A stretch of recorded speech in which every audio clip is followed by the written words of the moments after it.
So, dumating na yung in-order kong mechanical keyboard sa Lazada, which is the Pro 2. So, tara, buksan na natin siya.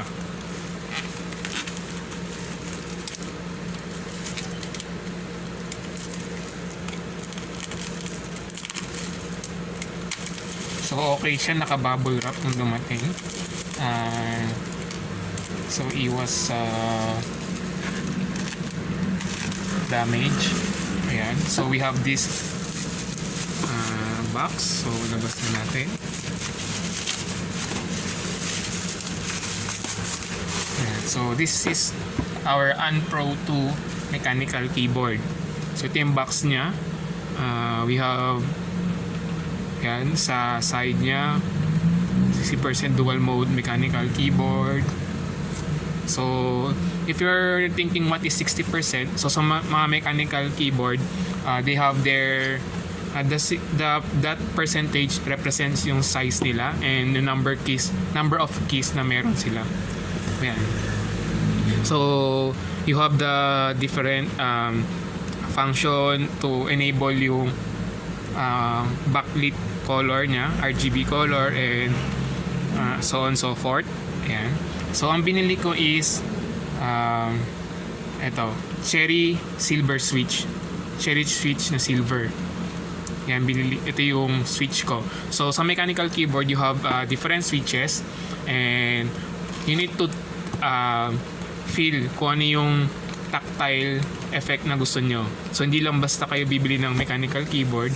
You need to search kung ano yung switches nya para sakto sa inyong typing comfortability. Ayan. So, opening the box. So, we have this one. So, and then labas natin yung mechanical keyboard natin. Ayan. So, may kabigatan siya. Ayan. Medyo heavy siya. Ayan. So, labas na natin. So, we have the Pro 2 mechanical keyboard. So, ito yung tunog niya pag nagka-type ka with the silver switch. So, there are different switches that you can search online para malaman niyo yung difference nila. And of course, the percentage din ng keyboard. Kung ilang percentage yung gusto nyo, or yung number of keys na meron sa kanya. So, ayan siya. Next, we have of course, the guide. So, guide, user manual. Ayan. So, we have this one. So, instructions. Ayan. So, enable the arrow key. So, you can do this one. Ayan. And then, opening the box. So, we have the other keys that you can change. So, if you want to change some of the key to represent something, so you can use this one.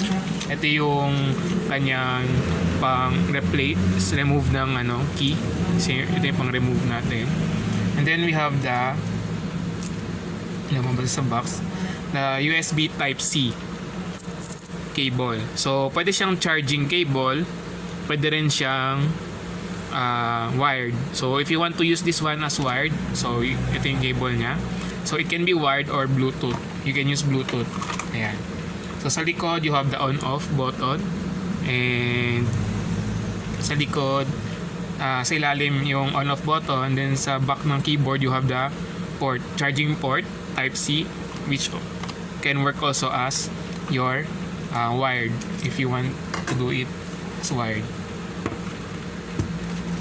So, yan guys, ang Pro 2 silver cherry switch key. And ayan, tingnan natin kung paano siya mag-type.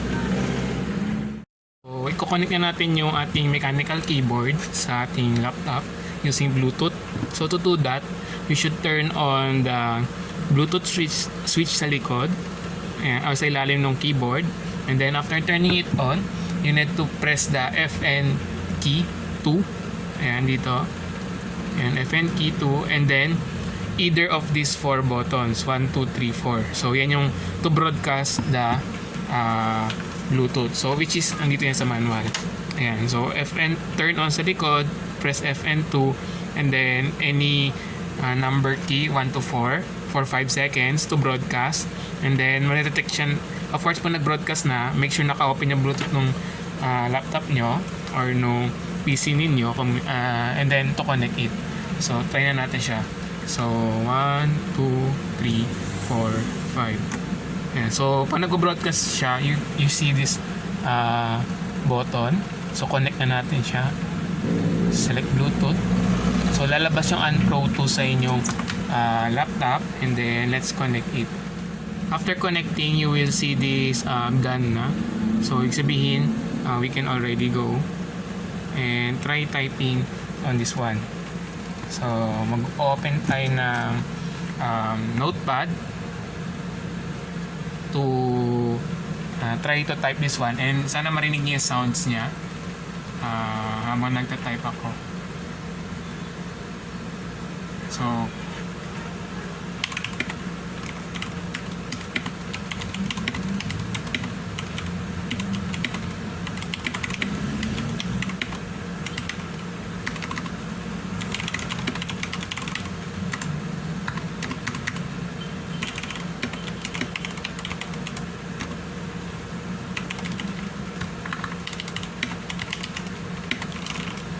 responsive naman siya through the Bluetooth. Yan, random type tayo.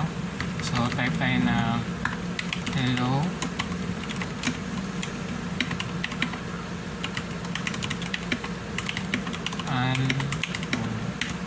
And guys, so this is how you connect your Unpro tool via Bluetooth.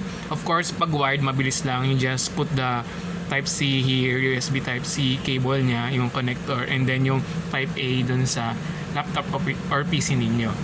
So, next na gagawin natin is to enable yung color effects niya.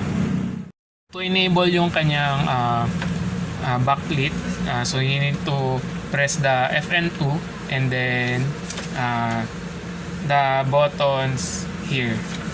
So, itong apat dito. Yan. So makikita niyo naman meron siyang yung lakas ng color, brightness, and then yung switch for the RGB. So first hold the FN2 and then yung RGB niya, ayan. So you can choose from the different settings. Ayan. So pwedeng nag-move siya. So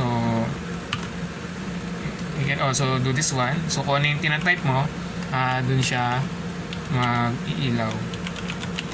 Ayan. Pwede rin yan. So marami siyang RGB lighting option. So you can ito, breathing. So you can select from. Kayo na bala kung ano yung bet nyo. And then ayan. So mas dim. So, kung gusto mo taasan yung light. So ito, mas bright. And then this one naman, to turn off or turn on. Ayan. So FN.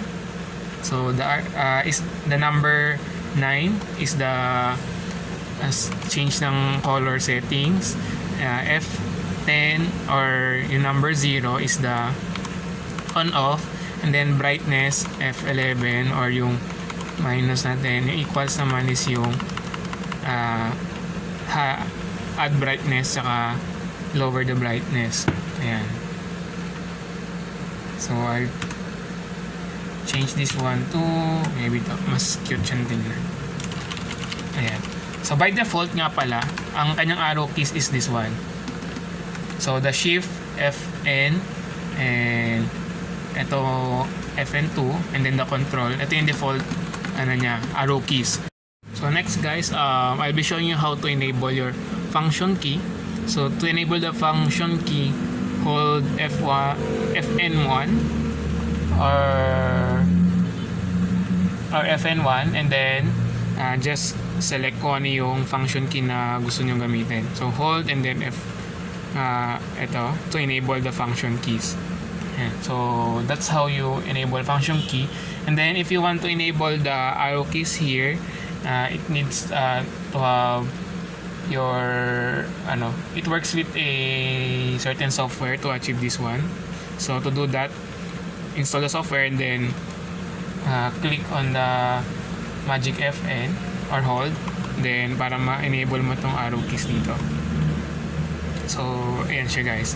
So, next thing, I'll show you kung ano yung nasa loob niya pag tinanggal. Ayan. Off muna natin.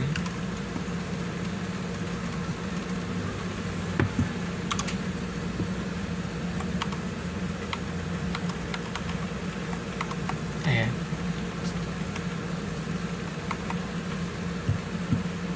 So next, I'll show you kung ano yung tsura ng silver keys sa ilalim ng mechanical keyboard natin. So i-off ko muna yung color, and then using the key remover natin, this one. So for example, itong si shift, tanggalin natin siya. Ayan. So ito yung tsura ng cherry silver key. So ganyan siya.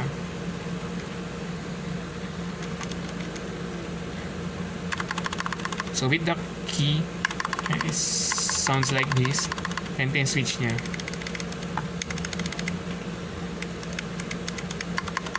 So I choose the silver switch because hindi ko masyado feel yung masyadong tactile, yung masyadong matunog. So this one I think is okay. It is nearly the same with the typical keyboard.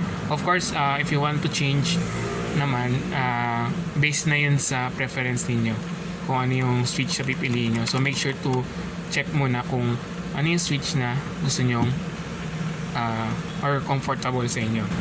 So that's all for this review video. So I hope it helps you in deciding kung anong mechanical keyboard yung ibili nyo, and if you're considering this one. And if you like this video guys, don't forget to subscribe and hit the like button.